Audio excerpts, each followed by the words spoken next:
ಗದಗದಲ್ಲಿ ಒಂದು ಮೊಟ್ಟೆ 3 ಮಕ್ಕಳ ಪಾಲಾಗ್ತಾ ಇದೆ. ಸರ್ಕಾರದ ಅನುದಾನ ಬಿಡುಗಡೆಯಾಗದ ಹಿನ್ನೆಲೆಯಲ್ಲಿ ಮುಂಡರಗಿ ತಾಲೂಕಿನ ಚುರ್ಚಿಹಾಳಿಯಲ್ಲಿರುವಂತಹ ಅಂಗನವಾಡಿಯಲ್ಲಿ ಆಹಾರ ಸಮಸ್ಯೆ ಉದ್ಭವಿಸಿದೆ. ಹೀಗಾಗಿ ಒಂದು ಮೊಟ್ಟೆಯಲ್ಲಿ 3 ಮಕ್ಕಳಿಗೆ ಹಂಚಿಕೆ ಮಾಡಲಾಗ್ತಾ ಇದೆ.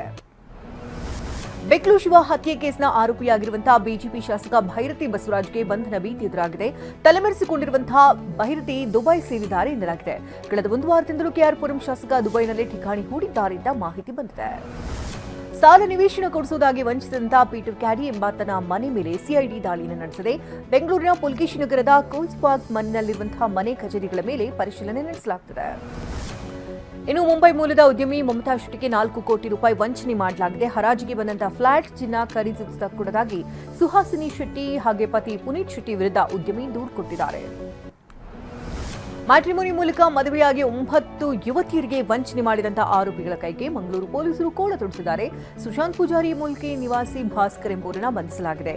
ಅಳಿಯ ಮಾವ ಅಂತ ನಂಬಿಸಿ ವಂಚನೆ ಮಾಡ್ತಾ ಇದ್ರು ಅಂತ ಪೊಲೀಸರು ತಿಳಿಸಿದ್ದಾರೆ.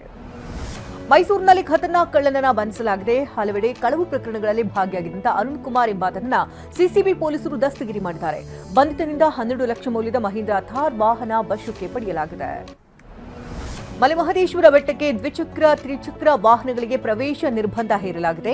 ಮಹಾಶಿವರಾತ್ರಿ ಹಿನ್ನೆಲೆಯಲ್ಲಿ ಫೆಬ್ರವರಿ 13ರಿಂದ 18ರವರೆಗೂ ಈ ನಿಯಮ ಜಾರಿಯಲ್ಲಿರಲಿದೆ. ಬೇಸಿಗೆ ಆರಂಭಕ್ಕೂ ಮುನ್ನವೇ ಮೈಸೂರು ಜಿಲ್ಲೆಯಲ್ಲಿ ಕುಡಿಯುವ ನೀರಿನ ಸಮಸ್ಯೆ ಶುರುವಾಗಿದೆ. ನಂಜನಗೂಡು ತಾಲೂಕಿನ ಹುಲ್ಲಹಳ್ಳಿಯಲ್ಲಿ ಕುಡಿಯುವ ನೀರಿಗೆ ತತ್ವಾರ ಶುರುವಾಗಿದೆ. ಹೀಗಾಗಿ ಗ್ರಾಮ ಪಂಚಾಯಿತಿ ಕಚೇರಿಗೆ ಗ್ರಾಮಸ್ಥರು ಬೀಗ ಜಡಿದು ಪ್ರತಿಭಟನೆ ನಡೆಸಿದ್ದಾರೆ.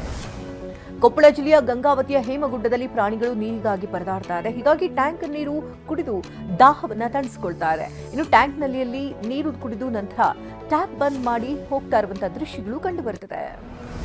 ಕೆನಡಾದಲ್ಲಿ ಕೊಲೆಯಾದಂತಹ ಕನ್ನಡಿಗ ಚಂದನ್ ಮೃತದೇಹ ತವರಿಗೆ ಮರಳುವುದು ಮತ್ತಷ್ಟು ವಿಳಂಬವಾಗಲಿದೆ.